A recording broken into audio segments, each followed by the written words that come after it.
I'm now going to read the opening to this section.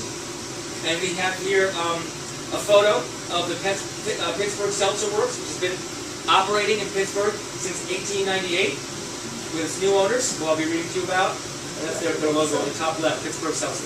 This section is called The Great Blizzard of 2010. When his cell phone started ringing, John knew something had changed. It might have been fun when the snow began to fall, but the first foot toppled power lines and trees. As accumulation approached the second foot, public transportation was halted, roadways and businesses were closed. And the city declared a disaster emergency. And this was just the first day of the blizzard. In a city accustomed to no more than a foot a year, before long 2 more feet would arrive, along with 470 members of the National Guard, armed with 117 Humvees, 6 ambulances, and 2 tactical vehicles.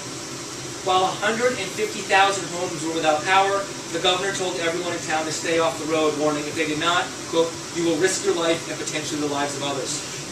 As John described it to me, everyone's on the TV saying don't go anywhere. The supermarkets are closed, the city is paralyzed for literally 2 weeks. And yet the calls kept coming, all asking a version of the same question. Are we still going to get our seltzer? John was dumbstruck. These people don't have power. They don't have cable. And what's primarily on their minds is that we can get there to get them their seltzer. It was then that John of the Pittsburgh Seltzer Works knew he had done more than just buy a bottling plant. It's not just a drink, he realized. It's a lifestyle. One loved deeper by his clients than he'd ever realized, and which had now at long last infected him as well. He was not about to let the great blizzard of 2010 disrupt the relationship between seltzer connoisseurs and his bottles. Undaunted by the challenge before him, he recommitted himself to defend the sacred bond, now placed in his trust, forged long before he was born. Yet almost a year earlier, this world had been invisible to John.